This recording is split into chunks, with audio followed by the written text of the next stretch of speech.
Okay, so in this video, we're going to talk about placing.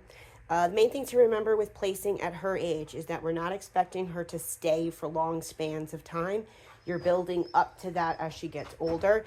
Right now, what you're doing is you're teaching her the command means go onto this object and remain until released. You're going to build up for distance, for how far you can go away from her and how far you can send her to place from. Duration, how long she can stay on place for, and distractions, how well she can stay on place when there's distractions around. So right now we've been doing this for maybe like 10 minutes, 15 minutes tops, and she's already starting to just like auto go back to place because she's doing repetitions. So it's important to do homework with her. It's not just, you study for a test one time and you remember it forever, right? If you want to remember the information, you have to continuously keep practicing it. She's really young, so you're going to have to do homework. It's inevitable. You're going to have to make sure she understands your timing and your commands, your tone of voice, your spatial pressure. She has to understand you as a handler. Just because she can do it with me doesn't mean your timing or anything like that is going to be exactly on point that mine is. So you have to make sure that you're practicing it too, because you're also learning how to do this properly. So when she's laying down on place, that's your best bet, because she knows that she's going to be here for a second. She's making herself comfortable, which is great. That leads, though, I don't overlay commands with her, okay? So if I tell her place, that just means all 4 paws go on this object and remain until released. I'm not going to tell her to sit or down or anything else while she is on place, because then you're overlaying commands, and then you would have to make sure she remains in a sit on place in order for that to be effective, which is extremely difficult for a puppy for her age. So I wouldn't recommend that. Now, she can do whatever she wants while she's on there. If she makes up her mind to lay down, that's great, because she's in a calmer state of mind. We've been doing repetitions of this, and she's starting to realize, until I say, okay. And notice I changed my tone of voice and everything, is when she's allowed to get off. Now I'm also using spatial pressure, moving in and backing off. So you can see all I did was move into her a little bit and she went right back to place. So that's what I meant by saying that she's starting to go to auto it. Right now she's already going back to a down, because she's starting to figure out that, oh, we're going to be doing this for a minute. Another cool little tip that you can do is you can, so spatial pressure, right? Move in and back off. Move in, back off. So your timing is really important. If you can catch her before all 4 paws go off of the object, you can move into her until she backs up. When she backs up, you back up. So you don't have to use any language. What people tend to do is they'll use too much language. People also tend to want to say stay. The stay is implied. Don't worry about having to teach her all of these English words. Less is more. Teach her place means go there, and when I say those 2 letters, then you can get off. Don't worry about even teaching her the word stay. It doesn't really matter. You can just do this, and you can even get her to do that just to do a sit or a down. Okay, good girl. So if I want to get her to sit, I can move in and back off. Okay, sit. Now when she tries to get up, I'll use spatial pressure. Oh, good girl. Spatial pressure. So I'm going to reward that behavior, right? She made up her mind to do a calmer state of mind. Reward that. That's what we're trying to teach her. We want her to do that.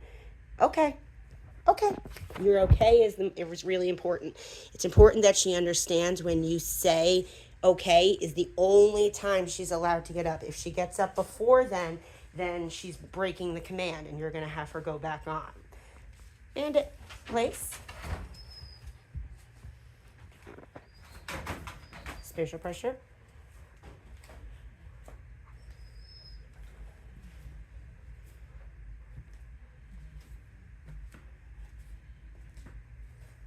Just walking around, not really doing much, right? Okay, good girl. And then we're building up to distance and duration. Place. Yes, good girl. Place. So because all 4 paws left, better off just having her go back over and me saying place. If I catch her before all 4 paws get off, I can use spatial pressure. That's where your timing comes in handy, because when you see those muscle movements where she's about to break, you can start going and move into her a little bit, and she's going to immediately understand that means nope. So if you're teaching her this means no and this means yes, it's going to be a lot easier for you to communicate with her using body language.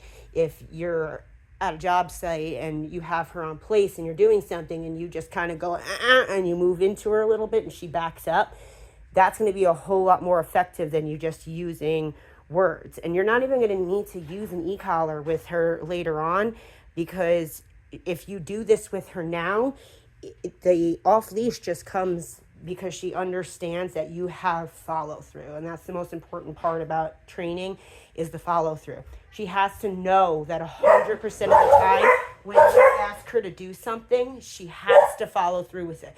So that's why having a long line or a slip lead on her, especially if you're going to be using any commands. If you don't have a leash on her in order to reinforce your commands right now, you're devaluing yourself as a handler, and she's not going to have as much respect for you, because she's going to learn I can just do whatever I want. It doesn't matter. I can just do it. Molly, off. So make sure that she understands that you mean everything you say. So having that long line on her when we're talking about like recalls is crucial, because if you say, Bandit, come, and she doesn't, she just learned that, okay, I just don't have to do it if I don't want to. If you had a long line on her and you said it and she didn't do it, you could pick it up, give her a little pop, get her attention, and make sure she follows through. She has to have a helmet on right now while she's learning to ride a bike, right? She's not going to be perfect at this. She's a baby. She's learning. You got to remember that it's going to take time. But you can see she's really good at this, and it's right? So that's all you need to do. Nope. Just a tiny bit of spatial pressure, and she was like, oh, yeah, that's right. She just needs a reminder because she's little. But if we've been doing this for a few minutes now, to the point where she's got the picture and she's laying down, right? So even there, I just moved into her just a little bit, and she's like, okay. And I kind of know where her limit is, where she's letting me know this is about as long as I can go before I lose attention. Now, another thing that you can also do is you can give her something a little bit more exciting. So she likes these. I don't like rawhide.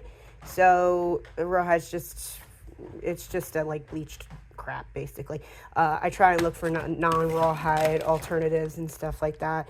But she eats all of these all the way. She doesn't like she does with these ones, where she just eats like the meat part of it. That whole thing is the meat part. So if she doesn't love rawhide, she shows you that. But you can give her something like that on place, where now she's, kind of occupied with something and she has something to do. And you can also back tie her. So use your leash and tie her to a table leg or under a chair, or something that's sturdy that she can't just like pull along with her. And that way, if she does break place, she can only get, this far off of it before she gets stopped, and you have to be realizing, oh, I wasn't paying attention to her. So if you're going to be doing commands with her, you have to be paying attention to her. We can't just expect to say place and have her stay there for 30, 45 minutes at her age. It's impossible to get a puppy at her age to do that. I mean, unless you are an awesome trainer as a person and you are diligent about never letting her get off of place. That's really important. That's how you get service dogs and stuff like that do act like that, because they cost like $40,000 to $60,000, because it takes so much time and training as a baby to really instill these habits in them when they're young. And then it becomes a lifelong skill that they just kind of know. So learning how to communicate with her is the most important part. Having a backup for yourself using a leash is crucial at her age, especially for your handling skills. But just remember, add distance, add distractions, add duration.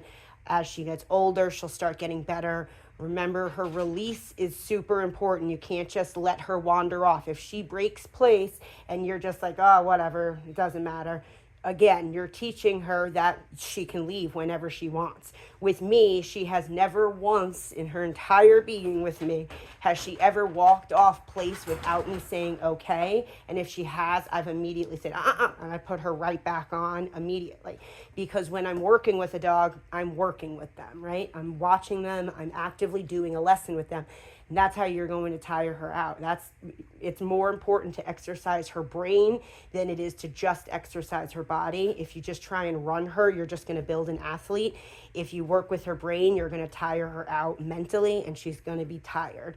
She's going to be calm. She's going to kind of pay attention and listen. So now that she's done with the treat, even now, she stopped and she's looking at me again. But if I weren't here and I wasn't paying attention, she 100% would have just walked right off of place and learned, okay, good girl. And now she's in free mode. Now she can do whatever she wants, right? But still having this leash on, potty training too. It's really important to have the leash on for potty training so that you are keeping yourself accountable for where she is.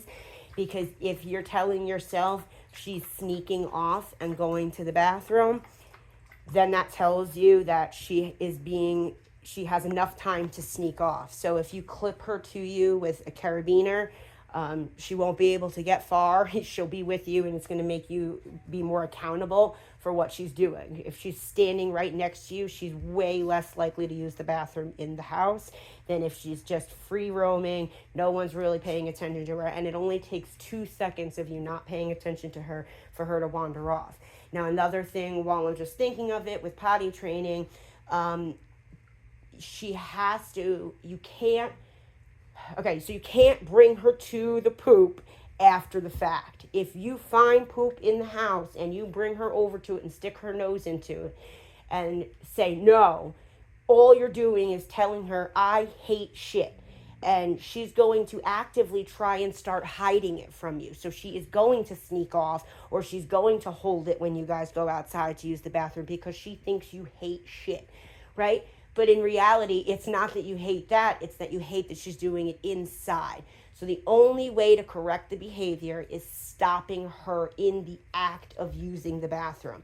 If she is going in circles and she goes and squats, you can make a big loud noise. Hey, no, stomp your foot. You should have her leash on her ready. You can pick it up, walk outside with her, right?